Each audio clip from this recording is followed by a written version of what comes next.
नमस्कार। उत्तर की काशी क्लासेज में आपका स्वागत है, अभिनंदन है।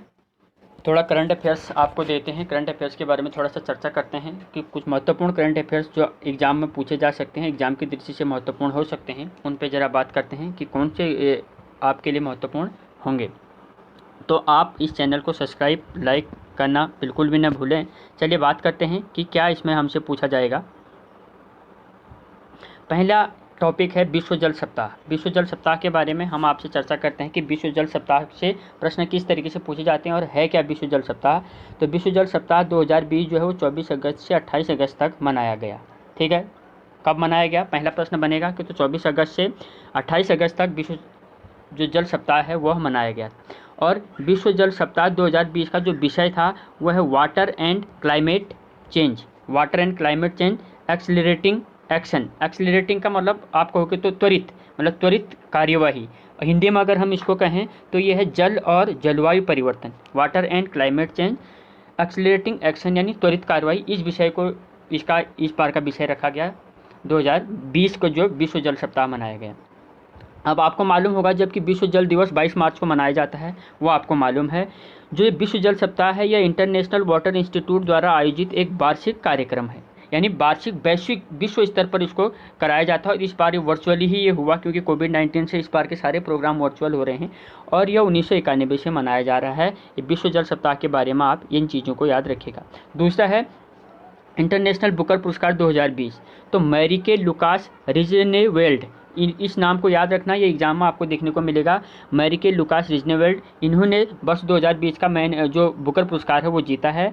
और अपने पहले उपन्यास, इनका उपन्यास का नाम क्या है ये याद रखना, ये एग्जाम में पूछेगा। The comfort of evening, the discomfort of evening के लिए इनको ये पुरस्कार दिया गया है 2020 का मैन बुकर पुरस्कार, ये ध्यान रखना। और सबसे बड़ी बात है कि सबसे कम उम्र में इस पुरस्कार को जीतने वाली लेखिका बन गई है। मात्र 29 वर्ष की में ही इन्होंने इस पुरस्कार को जीत लिया है, ये सबसे बड़ी बात है। और इस किताब में उन्होंने किया क्या है कि जो नीदरलैंड का ग्रामीण एरिया है, ग्रामीण में जो कट्टर ईसाई समुदाय हैं, उसके एक किसान परिवार है, उस किसान परिवार की कहानी इसमें इन्होंने लिखी गई है। ठीक है, और इस इंटरनेशनल बुकर पुरस्कार 2020 के बारे में इसको याद रखने का रख लीजिएगा, इससे संबंधित आपके प्रश्न बनेंगे। दूसरा है राष्ट्रीय खेल दिवस। आपको मालूम है कल ही यानी 29 अगस्त को राष्ट्रीय खेल दिवस के रूप में मनाया जाता है। और राष्ट्रीय खेल दिवस क्यों मेजर ध्यानचंद की जयंती पर मनाया जाता है ये आपको मालूम होगा। और 29 अगस्त 2012 को पहला राष्ट्रीय खेल दिवस मनाया गया, ये प्रश्न बन सकता है, इसको आपको ध्यान रखिएगा। और इस दिन क्या होता है, जो देश के सर्वश्रेष्ठ खिलाड़ी होते हैं उनको राजीव गांधी खेल रत्न पुरस्कार, अर्जुन पुरस्कार और ध्यानचंद पुरस्कार, द्रोणाचार्य पुरस्कार, इन पुरस्कारों से इनको सम्मानित किया जाता है। इस बात को ध्यान रखिएगा। इस बार भी राजीव गांधी खेल रत्न पुरस्कार लगभग 5 खिलाड़ियों को दिया जा रहा है, वो आपको अच्छे से याद रखना है। ठीक, अब देखिएगा 29 अगस्त को क्या है, 29 अगस्त को के बारे में ध्यान दीजिएगा कि 29 अगस्त को हॉकी के महान जो खिलाड़ी हैं मेजर ध्यानचंद, उनकी जयंती के दिन मनाया जाता है। और दुनिया भर में हॉकी के जादूगर के नाम से वो प्रसिद्ध हैं। और भारत के महान कालजयी हॉकी खिलाड़ी, ये याद रखना, ये कालजयी हॉकी खिलाड़ी मेजर ध्यानचंद सिंह पूरा नाम है। इन्होंने भारत को ओलंपिक खेलों में स्वर्ण पदक दिलवाया था। और इनके प्रति सम्मान प्रकट करने के लिए इनके जन्मदिन 29 अगस्त को हर वर्ष भारत में राष्ट्रीय खेल दिवस के रूप में मनाया जाता है। इस बात को आपको ध्यान में रखना है। एक और है सत्येंद्र लोहिया, ये इस बात पक्का आपको एग्जाम में देखने को मिलेगा, ये नाम, ये ऑप्शनों में ये नाम देखने को मिलेगा। सत्येंद्र लोहिया जो है उनको तेंजिंग नोर्गे अवार्ड पाने वाले देश के पहले दिव्यांग खिलाड़ी बने हैं, यानी भारत के पहले दिव्यांग खिलाड़ी जिनको क्या मिलेगा, तेंजिंग नोर्गे अवार्ड। जो तेंजिंग नोर्गे अवार्ड एक साहसिक खेल है, साहसिक अवार्ड है, साहस के क्षेत्र में इसको दिया जाता है, साहसिक खेल के क्षेत्र में इसको दिया जाता है। जो सत्येंद्र लोहिया हैं ये मध्य प्रदेश के रहने वाले हैं, ये याद रखना, इनके लोकेशन के बारे में भी पूछ सकता है।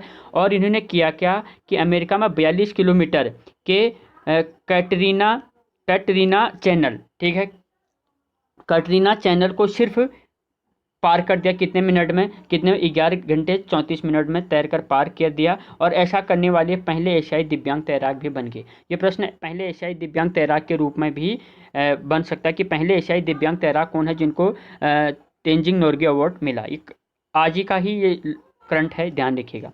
यह साहसिक खेलों के लिए भारत का सर्वोच्च पुरस्कार माना जाता है। साहसिक खेलों में यह भारत का सर्वोच्च पुरस्कार माना जाता है, इस बात को आपको ध्यान में रखना है। अब परीक्षा उपयोगी प्रश्न इन 4 टॉपिकों से क्या बनेंगे। पहला बन सकता है कि भारत राष्ट्रीय खेल दिवस कब मनाया जाता है, तो आप उसका आंसर दे देना। 2020 का इंटरनेशनल बुकर पुरस्कार किसने जीता, ये भी आप दे देना। विश्व जल दिवस 2020 का विषय क्या था, ये भी आप दे देना।